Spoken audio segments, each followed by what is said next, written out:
ရောက်တဲ့ဘဝမှာပျော်အောင်နေပါစင်ဂယ်ဘဝကပိုပျော်ဖို့ကောင်းလားခပ်ပယ်ဘဝကပိုပျော်ဖို့ကောင်းလားဒီမေးခွန်းကိုကျွန်တော်အမေးခံရခဲ့ဘူးပါတယ်တကယ်တော့လူတစ်ယောက်ရဲ့ပျော်ရွှင်ခြင်းကစင်ဂယ်နဲ့လည်းမဆိုင်ပါဘူးခပ်ပယ်နဲ့လည်းမဆိုင်ပါဘူးပျော်နေတဲ့စင်ဂယ်တွေရှိတယ်လို့သိဆင်းရဲနေတဲ့စင်ဂယ်တွေလည်းရှိတယ်ပျော်နေကြတဲ့ခပ်ပယ်တွေရှိတယ်လို့မျက်ရည်ကျနေရတဲ့ခပ်ပယ်တွေလည်းရှိတယ်ကိုကစင်ဂယ်ဆိုပြီးဝမ်းနဲ့အားငယ်တာမျိုးဘယ်တော့မှမဖြစ်ပါစေနဲ့စင်ဂယ်ဖြစ်တဲ့အချိန်မှာ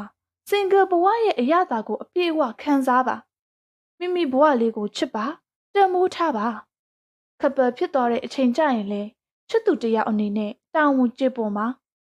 ဘလို့နေရဘလို့အခြေအနေပဲဖြစ်ဖြစ်တာဝန်ကြည်ကြည်နဲ့ပျော်ပျော်နေတတ်တဲ့သူတစ်ယောက်ဖြစ်အောင်ကြိုးစားပါ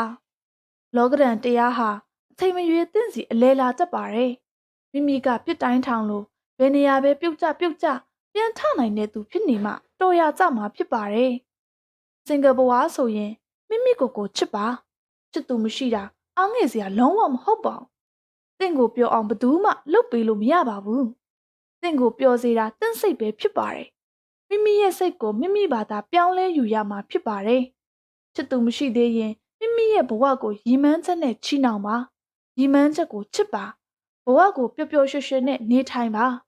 လောကကြီးမှာအချို့အရာတွေကအချိန်မကျသေးလို့မဖြစ်ပြတ်သေးတာပါအခုမဖြစ်ပြတ်သေးုံနဲ့တစ်သက်လုံးဖြစ်မလာတော့မှာမဟုတ်ပါဘူးတစ်ခုခုကိုငုတ်တုတ်ထိုင်ပြီးစောင့်နေမယ့်အစားအကျိုးရှိတာတွေလုပ်ရင်းမိမိဘဝကိုတိုးတက်အောင်လုပ်ရင်းနေထိုင်လို့ရပါတယ်ဒီနေ့ကစပြီးသင်ရဲ့ပျော်ရွှင်မှုဟာသင်နဲ့ပဲဆိုင်တယ်ဆိုတာကိုစိတ်ထဲမှာမြဲမြဲဆွေးအောင်မှတ်ထားကြည့်ပါသင်ပျော်ရွှင်ခြင်းစီသွားတဲ့တကားပေါက်ရဲ့တော့ကို